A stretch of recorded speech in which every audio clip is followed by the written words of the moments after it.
చిన్నప్పుడు చేపట్టుకుని నేను ఉన్నానని ధైర్యం ఇచ్చారు. ఇప్పుడు అదే కూతురు కష్టమని వస్తే అవమానంగా చూస్తున్నారు.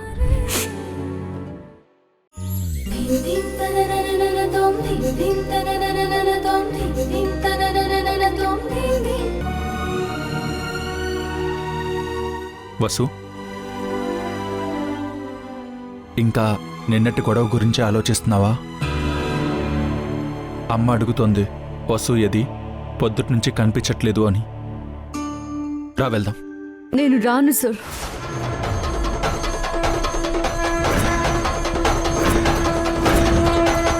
వసు, నువ్వేనా? నిన్నెప్పుడు ఇంత కోపంగా చూడలేదు. నేను ఎలా ఉండాలో కూడా మీరే నిర్ణయిస్తారా సార్? అంటే నా ఉద్దేశం అది కాదు వసు. అసలు నేనెవరు? ఈ ఇంట్లో నేనెవరు సార్? నా స్థానం ఏంటి? జస్ట్ ఈ గోడల మధ్య తిరిగే ఒక మనిషినా? లేకపోతే నాకంటూ ఒక గుర్తింపు ఉందా? అదేం మాట వసు, నువ్వు ఈ ఇంటి మహారాణివి.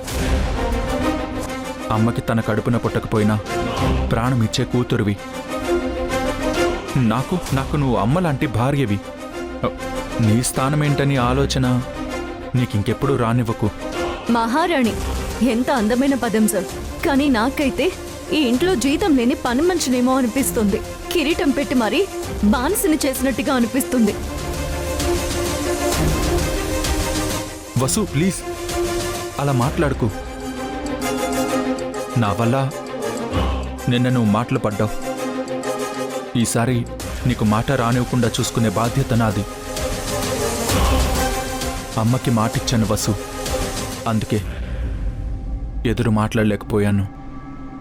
అంతేకాని నిన్ను తక్కువ చేయాలని కాదురా. నేను అదే అడుగుతున్నాను సార్.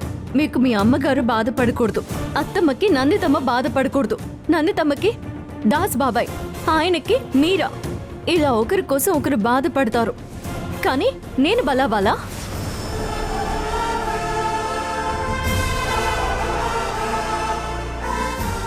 మరి వసుంధర కూడా బాధపడుతుంది అని, తనకి కూడా ఒక ఆత్మగౌరవం ఉంటుంది అని ఆలోచించే వాళ్ళు ఈ ఇంట్లో ఎవరూ లేరా?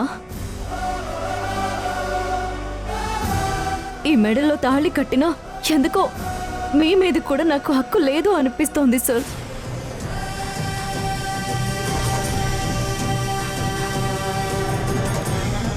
ఇదంతా తలుచుకుంటే నా మీద నాకే జాలేస్తోంది. వసు, నన్ను క్షమించు. నువ్వు ఇంత ఇన్సెక్యూర్డ్గా ఫీల్ అవుతున్నావని నేను గుర్తించలేకపోయాను. నీ కళ్ళల్లో భయం, బాధ చూడటం నా వల్ల కావడం లేదు.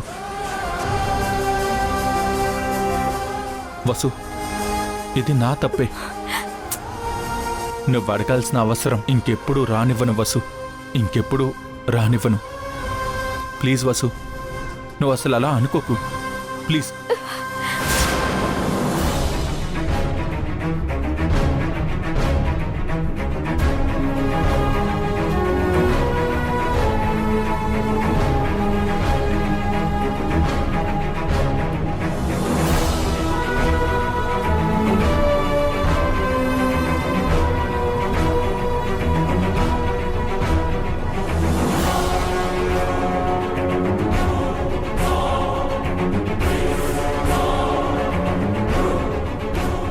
నేను ఇంత వితండంగా వాదిస్తున్నా సార్కి కొంచెం కూడా కోపం రాకపోగా ఇంకా సారీ చెప్తున్నారేంటి?